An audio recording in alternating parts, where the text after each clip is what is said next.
자, 누가복음 19장을 오늘 오후에는 보겠습니다.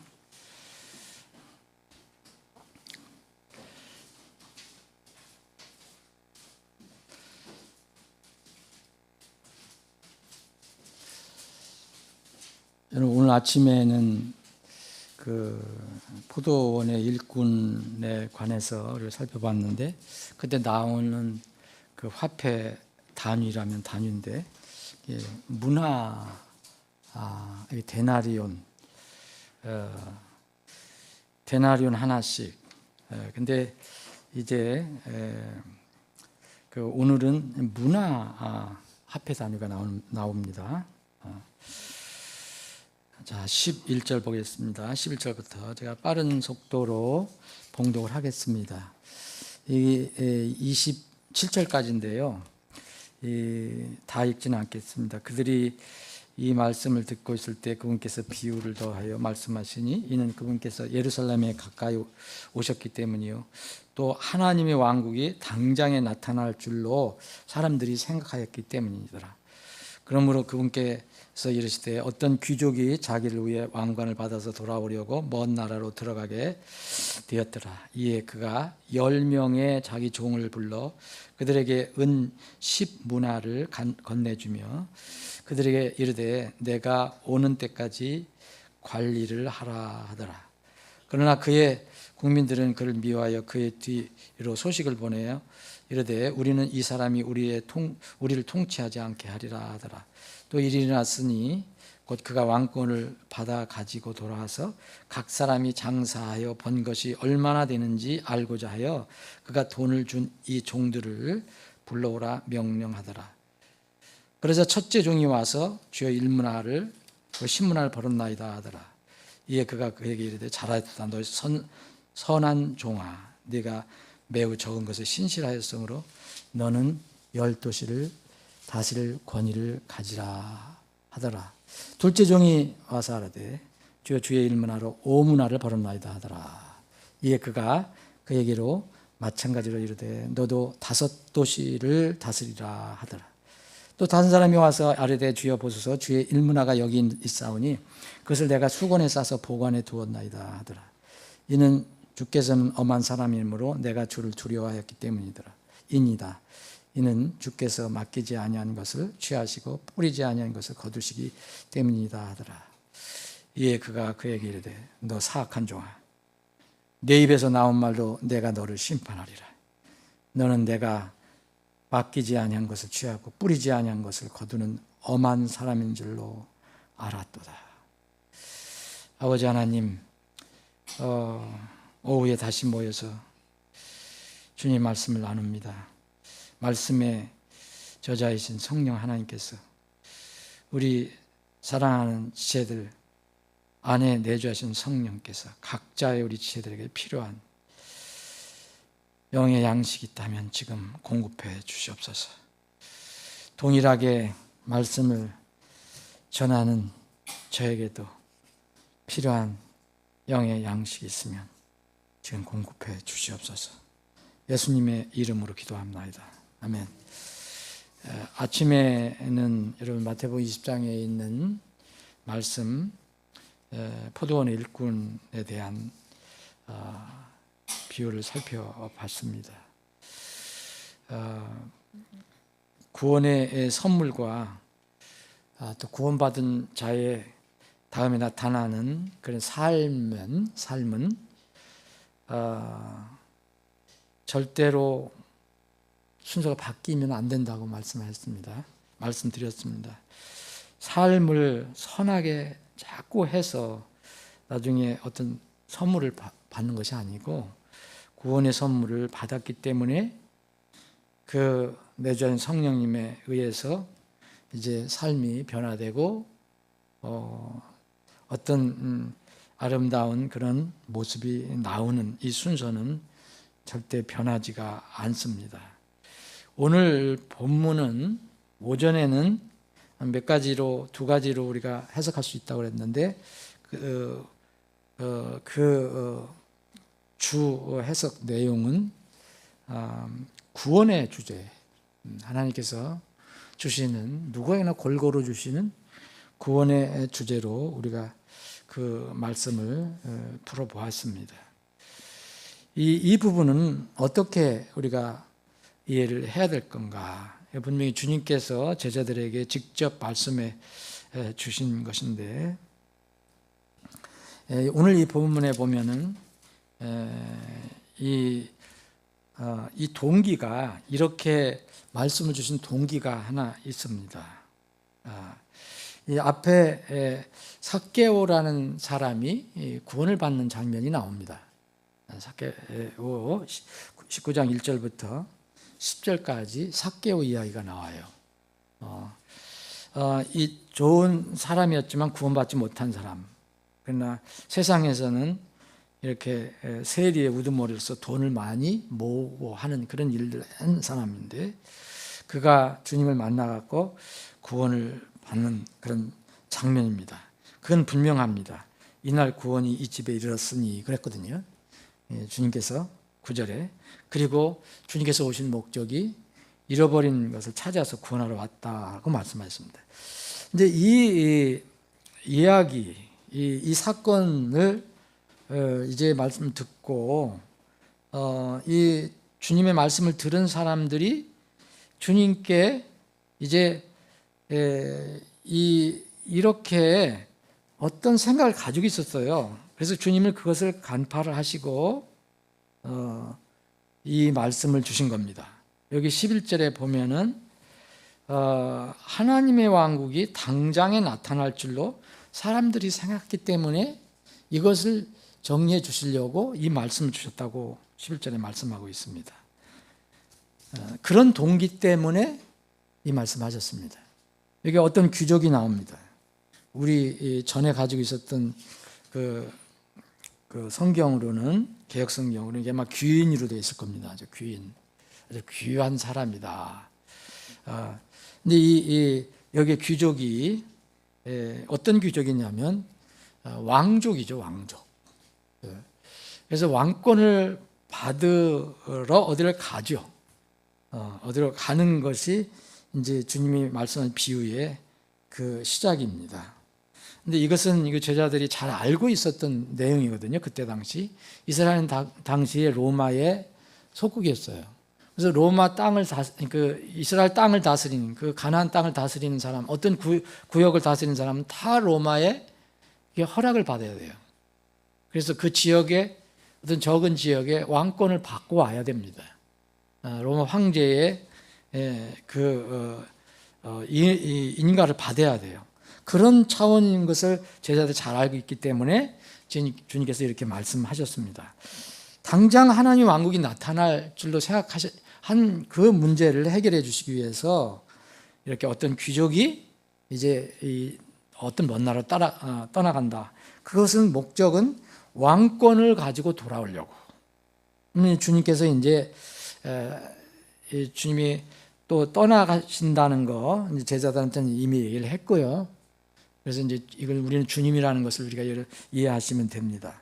주님은 이제 왕권을 받으러 이제 다스리러 이제 오실 거잖아요. 물론 왕이셨지만 이제 직접 이제 왕권을 가지고 내려오셔서 통치를 하실 것입니다. 근데 어떤 귀인이 그런 목적으로 떠났는데, 떠나기 전에 그 종들을, 그 귀족의 종이 10명이 있었는데 10명을 불러서 이제 돈을 건네줍니다.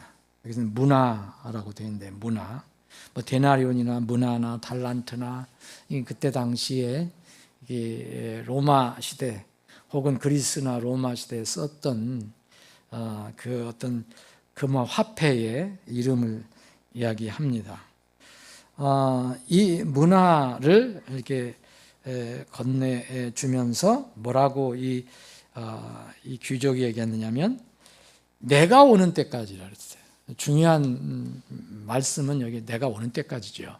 내가 오는 때까지 관리를 해라. 영어로 occupy 그래갖고서 이것을 잘 가지고서 뭐 활용을 하라, 그런 뜻이에요. 그래갖고서 이제 떠나셨어요. 떠나고 다시 이제 와서, 다시 때가 돼서 돌아왔을 때 그 귀족이 각자 나눠준 10명이 한 문화씩 받았거든요. 그래서 총 10문화인데 그 사람들에게 관리를 하라고 그랬는데 여기 성경은 15절에 보면 장사하여 번 것을 평가를 합니다. 장사해서 번 것. 관리를 하라는 게 뭐냐? 그를 잘 활용하라는 뜻이었죠. 그래서 각 사람이 장사해서 번 것이 얼마인지 알고자 해서 그를 다 종들을 불러서 그 귀족이 이제 일종의 회계 보고를 받는 것이 오늘 본문의 내용입니다. 여기에 주인이 귀족이 그 종들에게 또 나눠주는 것은 각각 1문화씩이거든요. 그래 한 사람씩 한 문화씩에서 10문화가 됩니다. 10문화. 그러면 여기서 똑같이 나누어준 어떤 사람은 뭐 10문화, 어떤 사람은 20문화, 어떤 사람은 5문화가 아니고 그냥 10명을 불러서 10문화를 나눠줘서 한 문화씩 나눠준 거죠. 그럼 이 1문화는 무엇을 의미할까? 주님께서는 의도적으로 오늘 이야기를 은혜로 구원받은 구원 주제 다음에 또 배치하셨어요. 그게 뭡니까? 바로 19장 1절부터 10절까지잖아요. 삭개오의 구원이죠. 삭개오가 구원을 받았습니다. 은혜로 구원을 받았습니다. 믿음으로 예수님을 통해서 구원을 받았습니다. 그 뒤에 이 비유를 또 주셨어요. 비유를 주셨는데 하나님의 왕국이 이 사람들이 뭐냐면 또 말씀해 하나님의 왕국이 당장 나타날 줄로 생각을 했었어요. 이 사람들은. 그래서 이것을 정리해 주려고 지금 말씀을 주셨다는 거예요. 만약 그때 하나님의 왕국이 바로 나타났다면 삭개오는 여기서 구원받은 삭개오는 주님을 위해서 일할 수 있는 시간이 없었을 것입니다. 그렇죠? 당장 나타났다면. 여기는 당장 나타날 것으로 생각했거든요. 이제 예루살렘으로 이제 가까이 가셨잖아요. 그러니까 예루살렘 가면 이제 왕으로 완전히 이제 이것을 점령하고 통치하신다 하니까 당장 하나님 왕국이 임할 것으로 생각한 그 사람들이 있었다는 거죠. 제자들이 있었다는 거죠. 그것 때문에 주님께서 이 말씀하세요. 그건 뭐냐? 당장 안 나타난다는 거죠. 그러면서 이제 규정 얘기를 한 거예요. 돈을 주고 이제 먼 나라로 떠난다. 먼 나라로 떠난다. 그럼 때가 되면 다시 돌아온다. 이 제자들, 여기에 있는 제자들, 이 주위에 있는 사람들은 삭개오도 만약 있었다면 삭개오까지 포함이 되는 겁니다. 당장 주님이 이 나라를 통치하시는 건 아니구나. 먼저 어떤 절차가 있구나. 그런데 때가 됐어요. 때가 돼서 그날이 얼마 만에 왔는지 모르지만 이 귀족은 다시 돌아왔습니다. 삭개오를 비롯한 다른 사람들에게 기회가 주어졌습니다. 하나님 왕국이 당장 나타나지 않았기 때문에 당장 구원받은 삭개오도 뭔가를 그 왕권을 가지고 다시 돌아올 주님을 맞을 준비를 할 수 있는 기회가 있었어요. 근데 여기 주님께서는 그런 얘기했어요. 한 문화씩 다 나눠줬다. 종들에게. 우리는 2단계의 천국을 성경에서 가르쳐 준 걸 압니다. 첫 번째는 영혼 안에 먼저 왕국이 임합니다. 마음으로 믿어 의에 이르고 입으로 신하여 구원에 이릅니다. 그러면 우리 안에 성령님이 오시고 또 우리 서신서에 보면은 우리 이름이 하늘에 기록됐다고 그랬고 또 주님께서 이렇게 말씀하시고 서신서에 보면 우리가 거기를 옮겨졌다고까지 얘기합니다. 그리스도 왕국에 우리가 옮겨지고 또 우리가 하늘의 초소에 앉아 있다라고 말합니다. 이미 이거는 영혼 안에 우리 천국이 임한 것입니다. 영적인 천국을 우리가 누리고 있는 것입니다. 이게 첫 번째 누구나 경험해야 할 천국입니다. 이 첫 번째 단계 천국. 이 천국을 가지고 있는 사람은 실질적으로 땅에 임할 천국에도 동참합니다. 아마 그때 유대인들은 땅에서 다칠 수 있지만 우리는 영화로 바뀌면은 주님과 함께 다시 내려와서 또 우리 분봉왕이 돼서 다스리는 사람도 있을 것입니다. 이때는 실제로 땅 위에서 이 왕국이 세워져서 통치할 때를 말합니다. 이것도 분명히 성경은 말하고 있습니다. 다니엘서라든지 다니엘서 7장에서 9장까지, 그리고 주님께서 요한계시록도 그렇고 마태복음, 마가복음, 요한복음, 누가복음도 다 그 말씀을 합니다. 지상에 임할 거다. 그런데 우리는 그 실질적으로 땅 위에 임할 왕국이 오기 전에 우리는 영혼 안에 이미 그 왕국이 세워져야 된다.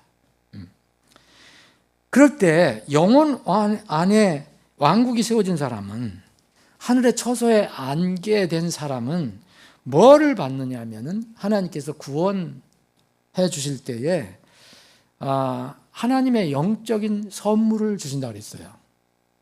영적인 선물은 구원이 첫 번째 선물이지만 그 구원을 받은 사람들에게 그 구원을 잘 활용할 수 있도록, 일에서 드러날 수 있도록 하나님께서 또 성령님을 통해 주시는 선물이 있다고 해서 그거를 우리는 영적 은사라고 그래야 되죠. 영적 은사. 영적인 선물. 우리는 은사로 보내면 기프트라고 하는 거. 하나님이 또 오는 선물.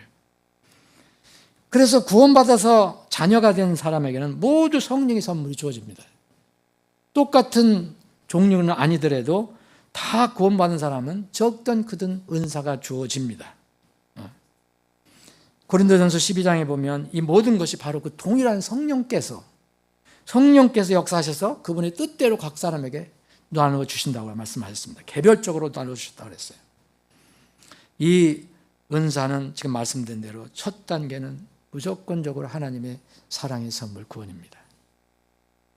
제일 큰 선물. 그 뒤에는 이 구원의 선물, 하나님의 사랑 위에 또 더해지는 은사들이 있습니다.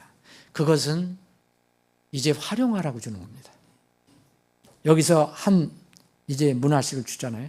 다 관리를 하라고 그래요. 너 관리를 하라. 이 관리를 하라는 그런 은사를 다 받습니다. 그러므로 예수 그리스도를 통해서 사랑, 그 구원의 선물을 받지 않은 사람은 복음을 섬기기 위한 다른 은사도 받을 수 없고, 또 주님을 그래서 섬길 수도 없습니다.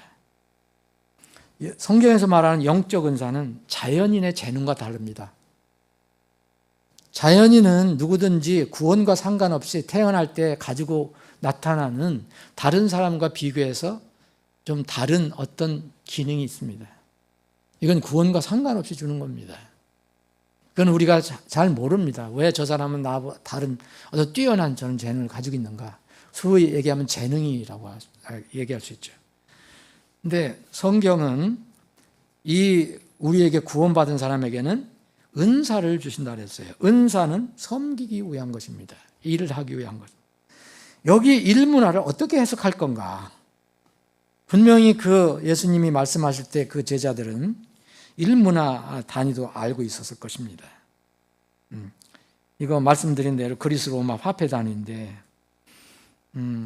아주 작은 돈도 아니고 큰 돈도, 달란트에 비하면은 이건 아주 적은 돈이고, 또 드라크마라고 하는 거에 비하면은 또 큰 거고, 그런 문화. 그래서 대략 한 달란트가 60문화라고 그때 통용이 됐다고도 합니다. 근데 이 문화를 어떻게 이해할 것이냐? 문화가 뭐냐?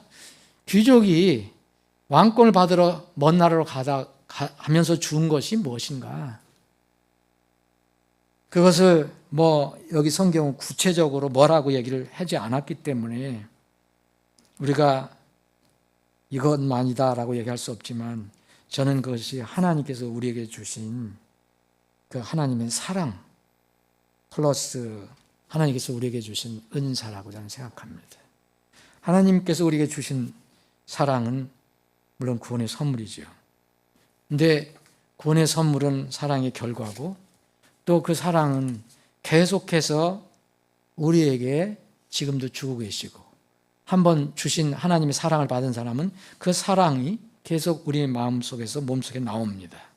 요한일서 4장 10절에 보면 여기에 사랑이 있으니 곧 우리가 하나님을 사랑한 것이 아니요 오직 그분께서 우리를 사랑하셔서 자신의 아들을 보내사 우리 죄들로 인해 화해의 헌물이 되게 하신 것이다 그랬어요. 이 사랑을 우리는 받았습니다. 하나님의 아들 예수 그리스도를 보내서 그분을 저희들의 희생물로 삼아 주셨어요. 그래 화해의 헌물이 되게 했다. 화해의 헌물이. 이게 하나님이 사랑이라고 말합니다. 그래서 성령의 열매는 여러 가지 열매가 나와도 제일 먼저 나오는 것이 사랑입니다.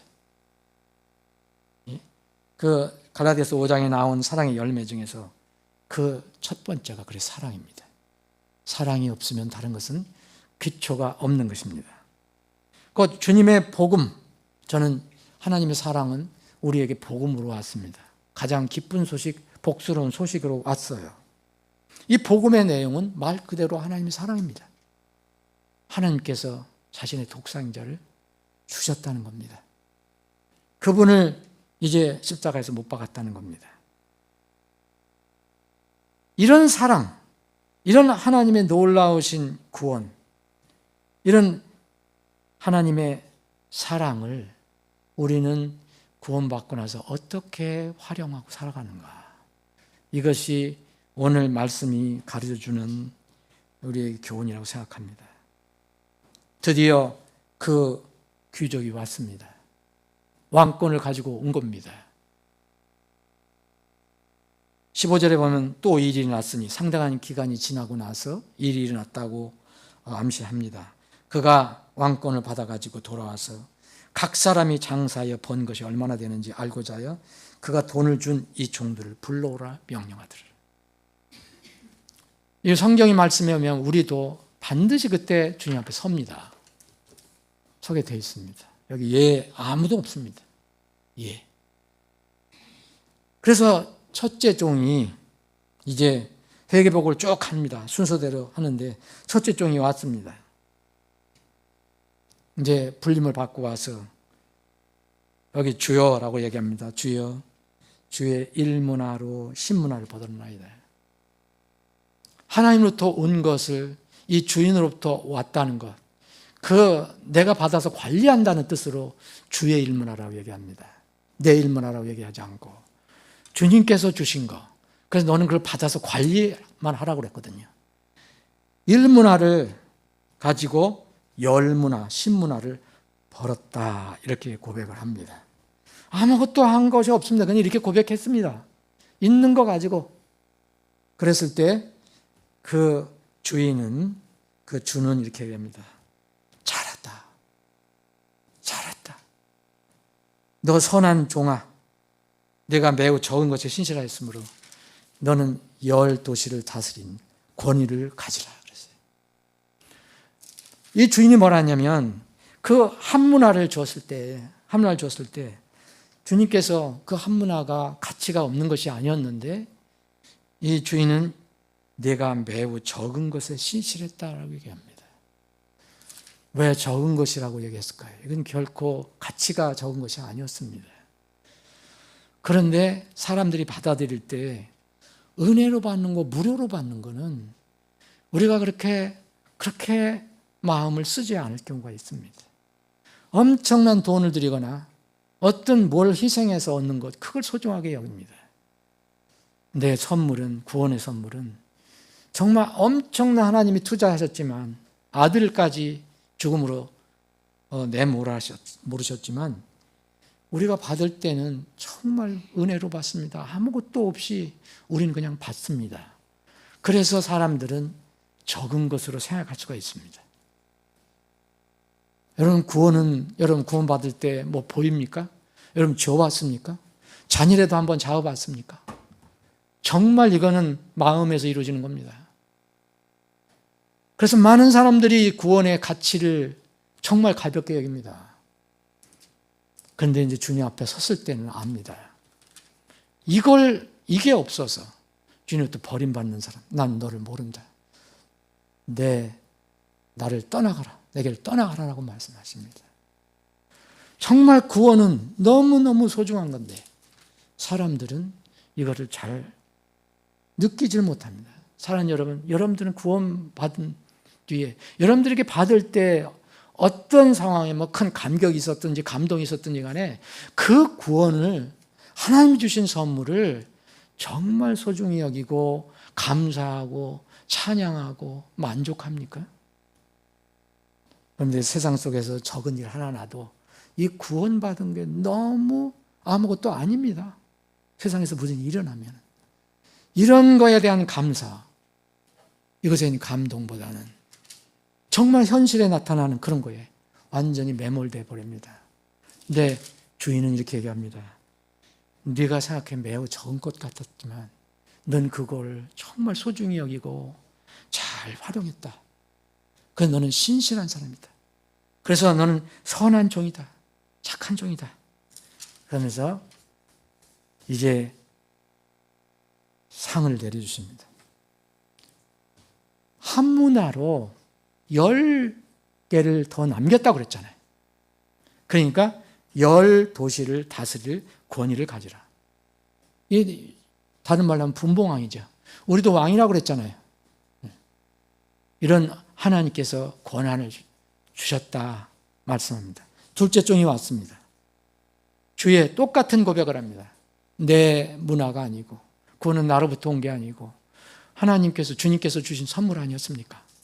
주의 1문화로 5문화를 벌었나 5문화를 벌었습니다. 잘했다 안 했다 얘기합니다. 그대로 인생 자기 삶을 그대로 보고한 겁니다. 내가 이렇게 열심히 해서 잘했습니다. 어떻게 해서 어려움이 있었는데 이렇게 했습니다. 전혀 말하지 않습니다. 그냥 주님께서 원하는 건 내가 준 1문화로 너 어떻게 관리했어? 그것만 얘기합니다.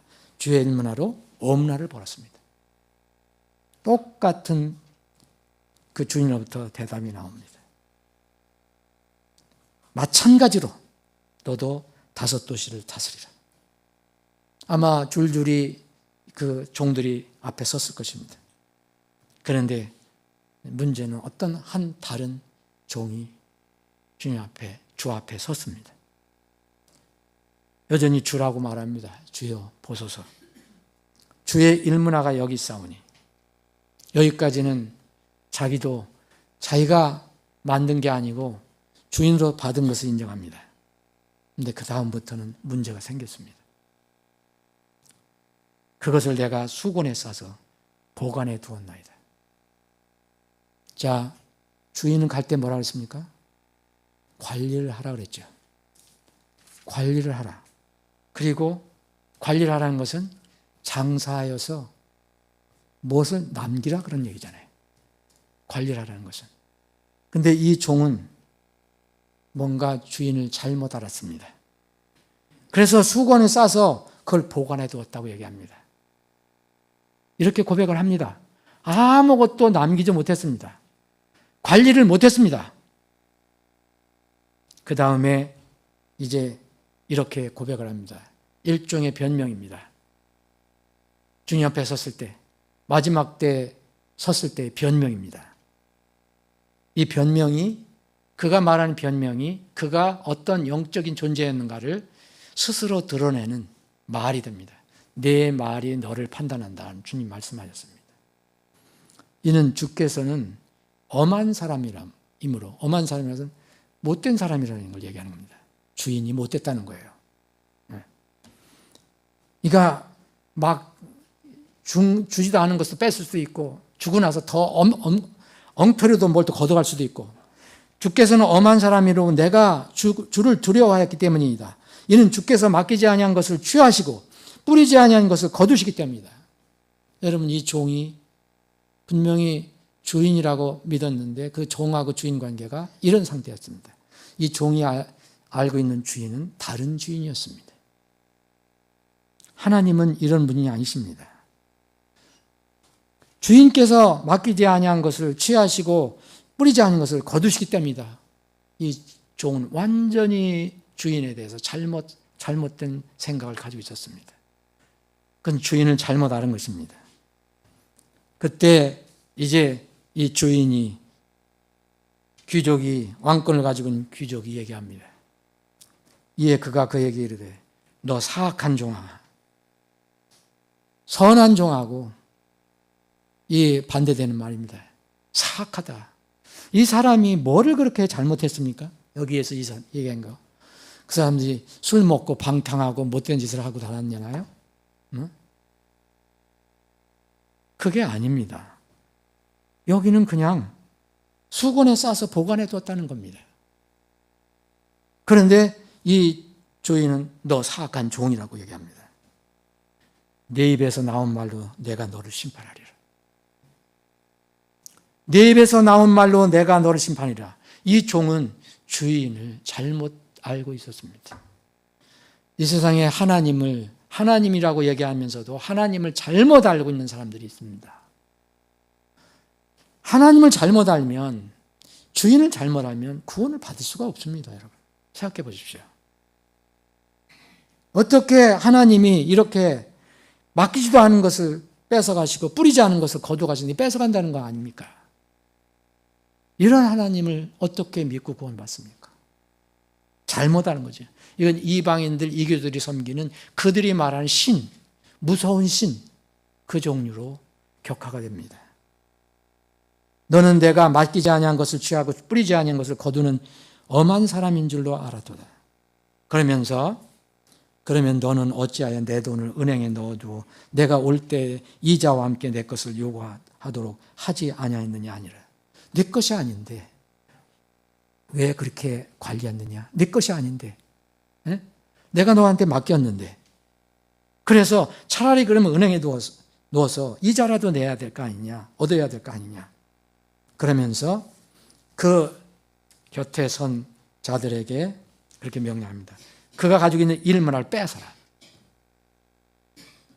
그가 보관하고 있던 일문화를 뺏으라는 겁니다. 뺏어서 어떻게 합니까? 신문화를 가진 사람에게 주어라 얘기합니다. 그것을 신문화 가진 자에게 주라 하더라. 이에 그들이 그에게 이르되 주여 그에게는 신문화가 있나이다 하더라. 평범하게 그렇게 얘기합니다. 그런데 이 주인은 이렇게 얘기합니다. 이 말씀을 잘 한번 여러분들 묵상해 보시기 바랍니다. 이는 내가 너에게 이르기를 가진 자마다 주어질 것이요 가지지 않은 자는 그가 가진 것마저도 빼앗기리라 하기 때문이라. 이게 무슨 말씀일까요, 여러분? 이게 무슨 말씀일까요?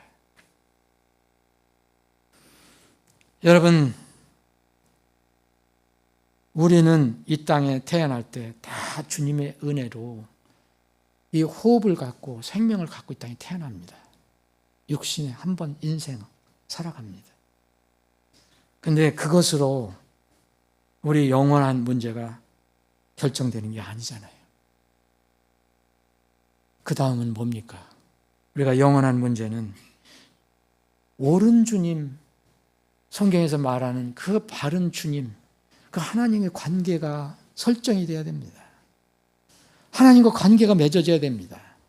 내가 하나님의 자녀가 돼야 됩니다. 그분이 정말 참된 주인이라는 것을 알고 그분과 관계를 맺어야 합니다. 그런데 이 다른 종, 세 번째 나타난 종은 여기서 완전히 어그러지고 말았습니다.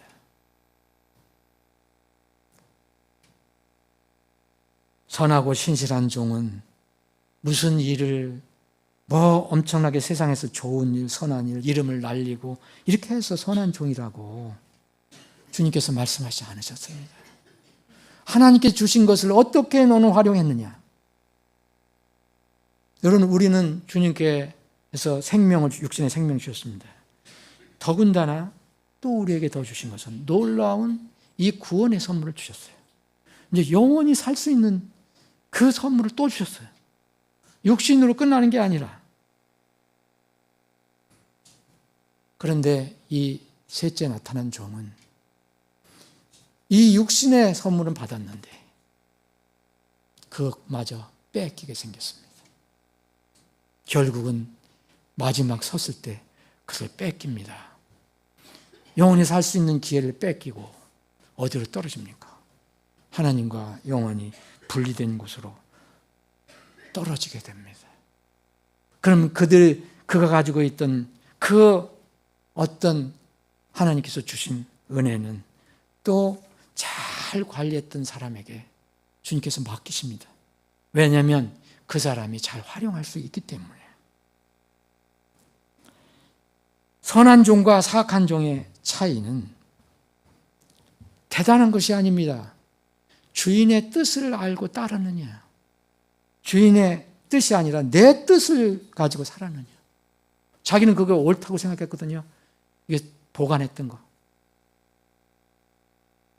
주인의 뜻을 선한 방향으로 이해한 종, 그리고 여기에 사악한 종은 주님을 악한 주님으로 오해했습니다. 주인을 몰인정하고 부정직한 분으로 오해를 했어요. 그리고 더군다나 관리를 하라는 주인 명령을 거역했습니다. 그 종의 변명은 아무리 변명해도 하나님에 대한, 자기 주인에 대한 무지를 드러내는 거고 불신을 드러내는 겁니다.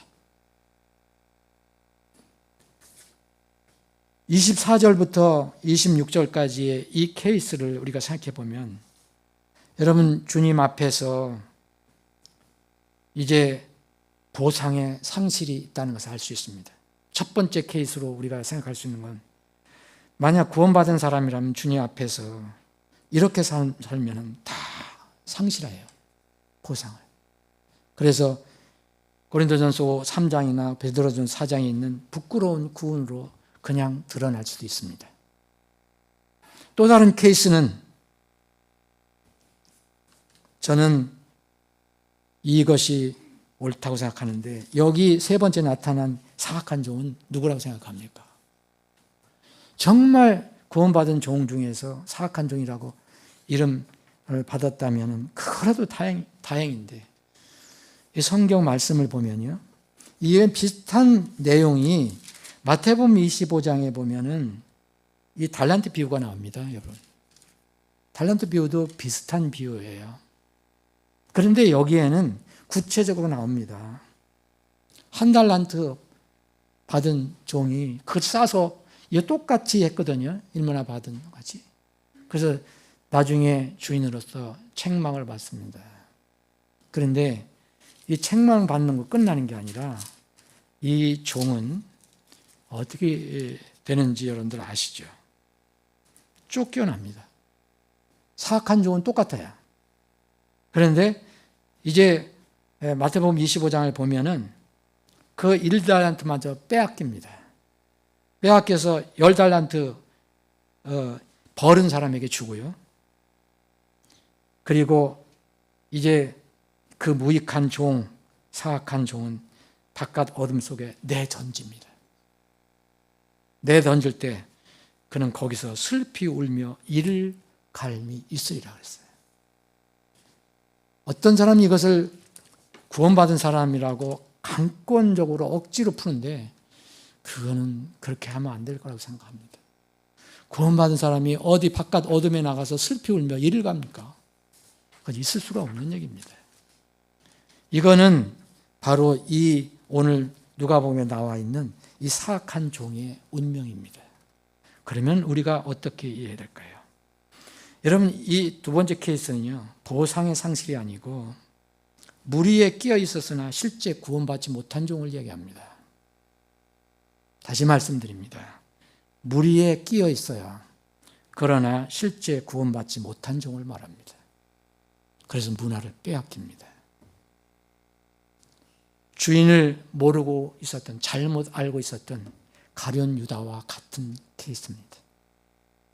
주라고 쫓아다녔습니다. 주의 일도 했습니다. 그런데 그의 가는 길은 완전히 구원받은 다른 제자들과 반대의 길을 갔습니다.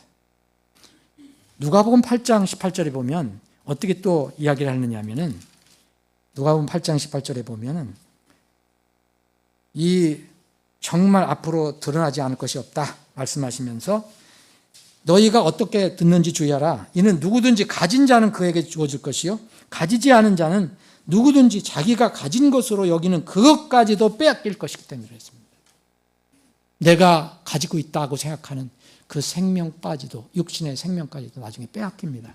육신의 생명 빼앗기면 어떻게 됩니까? 죽으면. 영원한 불지옥에 떨어지는 것입니다. 말씀을 정리하겠습니다.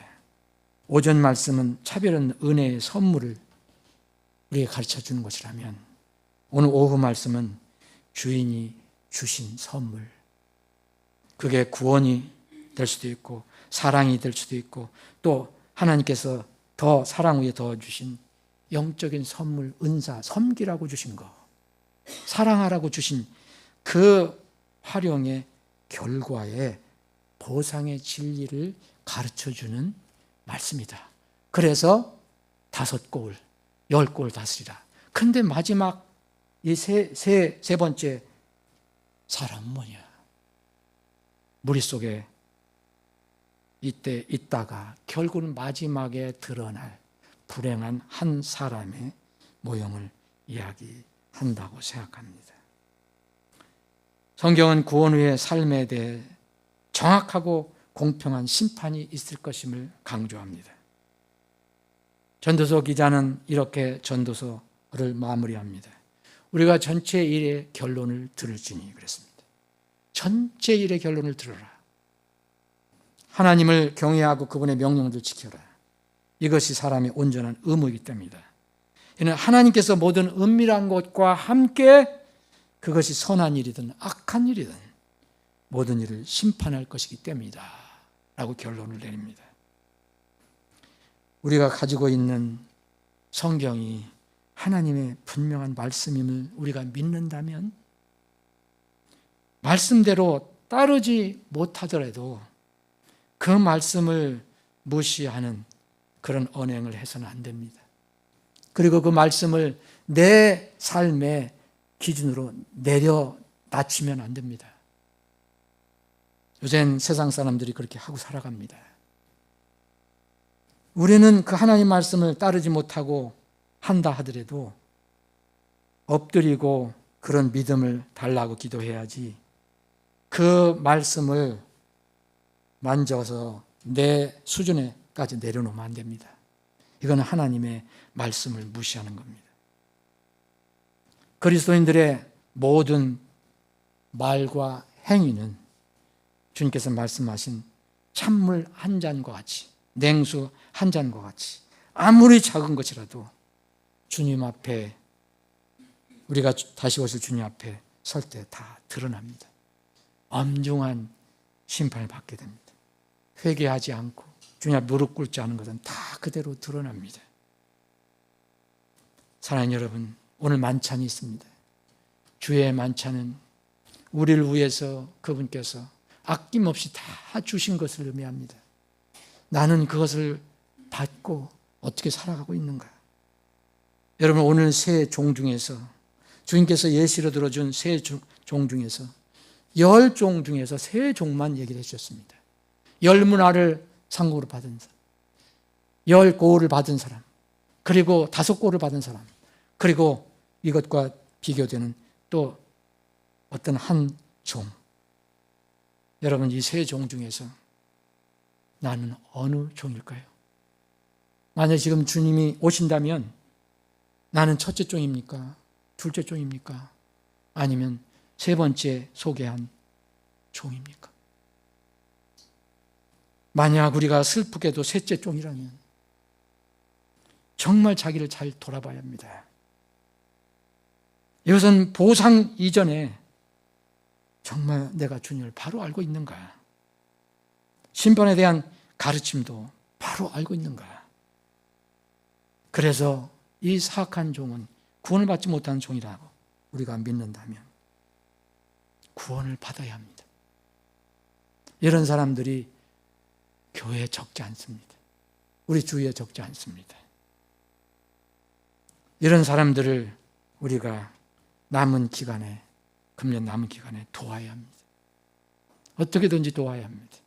그리고 도우면서 우리가 가는 길을 또 살펴봐야 합니다. 만찬을 도울 두 분을 모시겠습니다.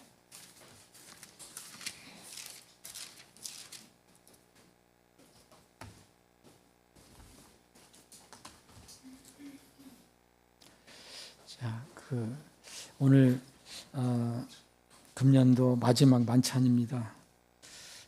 만찬은 여러분들이 잘 아시는 것처럼 우리 교회는 한 달에 한 번 하지만 이 만찬은 우리가 나눌 이 빵처럼 우리를 위해서 몸을 찢겨 주시고 깨트려 주신 분, 그리고 우리가 나눌 그 잔에 있는 포도즙처럼 아낌없이 우리 죄를 사해 주시기 위해서 흘려주신 그분의 피를 기억하고 상징하는 겁니다. 주님의 만찬의 의미를 진정을 알면 사실 우리 인간의 연약한 부분들로 인한 모든 문제는 다 용해되고 해결됩니다. 오늘 그러한 복된 의미 있는 만찬이 되기를 바랍니다. 주님, 오늘 금년도 마지막 만찬에 저희들이 참여합니다. 우리를 구원시켜 주시고 또 침례에 순종하게 해주시고 교회에 더해져서 함께 이렇게 만찬에 참여하게 해주시면 감사합니다. 주님이 곧 오신다는 주님이 오시면 이제는 이 땅에서 이 만찬이 끝이 나고 아마도 하늘에서 마지막 어린 양의 혼인잔치에서 마지막 만찬을 할 것입니다. 주님, 언제 그때가 이루어질지 모르지만 주님, 이 땅에 저희들이 만찬을 할 때마다 주님을 생각하고 또 함께 주님의 피를 나눈, 함께 주님의 몸을 나눈 우리 사랑하는 지체들을 돌아보고 살펴보고 생각하는 시간이 되게 해 주시옵소서. 거룩하신 예수님의 이름으로 기도합나이다. 아멘. 우리 형제님께서 이제 그것을 깨 주시겠습니다.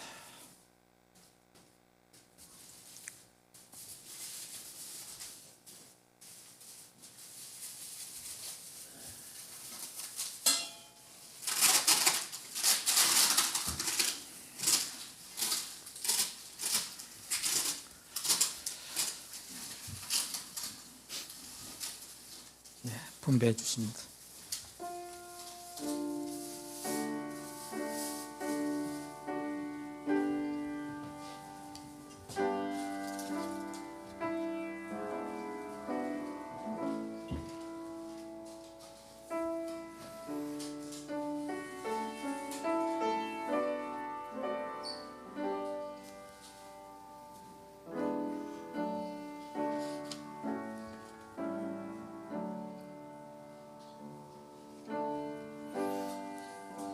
우리가 함께 모인 교회는 우리의 주님 그리스도의 한 몸이라고 말씀하십니다.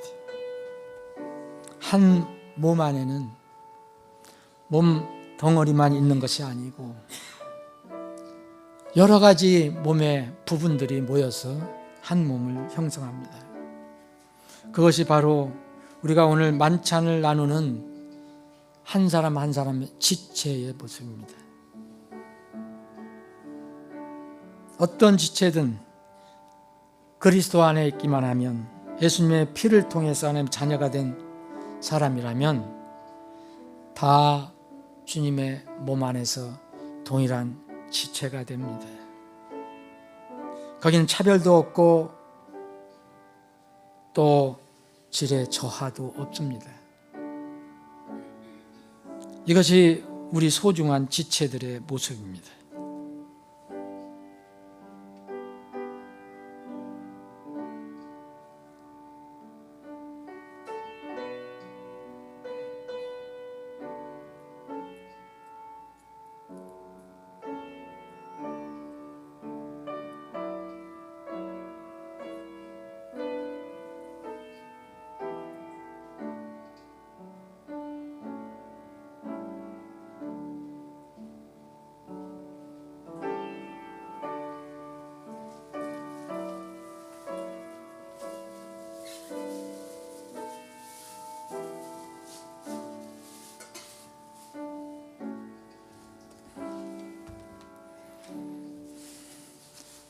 주 예수님께서 배반당하신 바로 그 밤에 빵을 취하사 감사를 드리신 후에 그분께서 그것을 떼시고 이르시되 받아서 먹으라. 이것은 너희를 위하여 찢긴 내 몸이니 찢긴 내 몸이니 나를 기억하여 이것을 행하라. 함께 나누시겠습니다. 다음은 주님께서 우리를 위해서 아낌없이 쏟아주신 그분의 고귀한 피를 기념하고 상징하는 잔을 분배해드리겠습니다.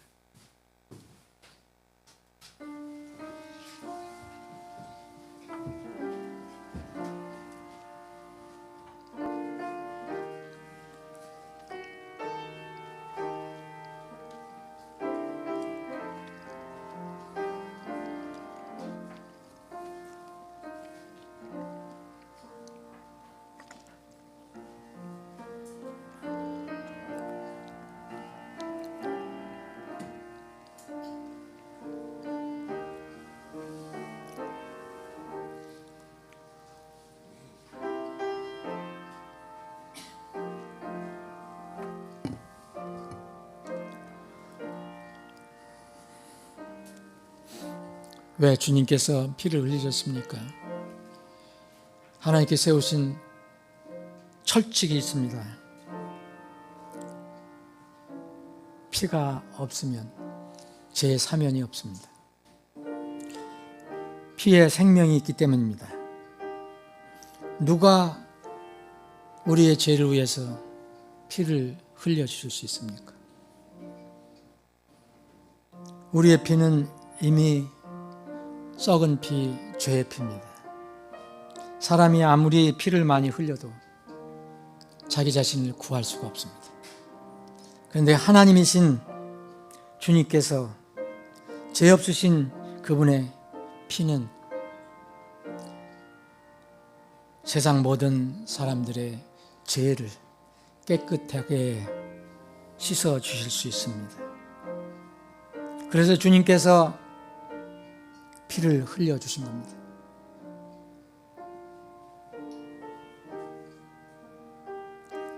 주님께서 흘려주신 피를 우리가 최소한 한 달에 한 번 기억하고 또 기념하는 것이 주의 만찬입니다.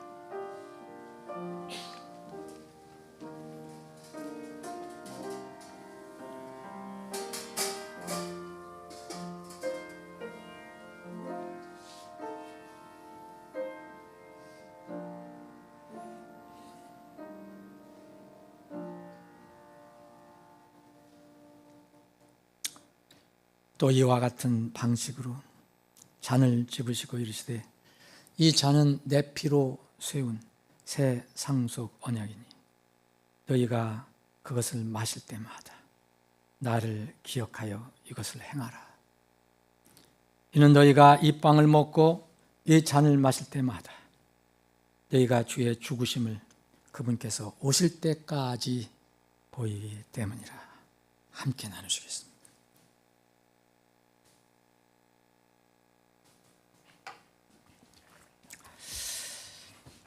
기도하겠습니다. 아버지 하나님, 벌써 12월 첫 번째 주일을 맞이해서 저희들이 오후에 주님의 만찬에 이렇게 기쁘게 동참했습니다. 우리가 만찬을 참여하면서 다시 주님을 그려봅니다. 내가 속히 다시 가리라. 약속하신 주님이 이 시대는 더욱 사모가 됩니다. 세상은 더 어두워져 가고 사람들의 삶은 더 힘들어져 가는 것으로 보입니다. 아마도 하나님께서 예언하신 말씀이 성취되어 가는 과정에서 나타나는 현상일지도 모릅니다. 그러나 저희들은 이 어둡고 험한 세상에서 분명한 소망이 있습니다. 그 주님을 곧 만날 수 있다는 소망입니다. 영원히 살 수 있는, 죽지 않고 병들지 않고 늙지 않고 더 이상 다툼과 불화와 갈등과 전쟁이 없는 영원한 하나님의 나라에서 살 수 있는 때가 우리에게 다가오고 있다는 것을 생각해 보며 저희들이 힘을 냅니다. 우리가 또 서로 힘을 내라고 격려하기를 원합니다. 아버지 하나님, 다음 만찬에 참여할 때까지 주님, 우리 사랑하는 지체들의 삶을 주장하시고 인도해 주셔서 날마다의 삶이 우리를 위해서 피를 흘리신 주님, 우리를 위해서 온몸을 찢겨주신 주님을 기억하며 동행하는 삶을 살게 해 주옵소서. 이제 저희들이 하나님 집에서 모임을 마치고 헤어지면 각자의 처소로 흩어져 갑니다. 주님, 처소에 어떤 처소에 가 있더라도 주님이 저희들과 함께 동행해 주시고 저희들을 이끌어 주시고 보호해 주시고 인도해 주시기를 원합니다.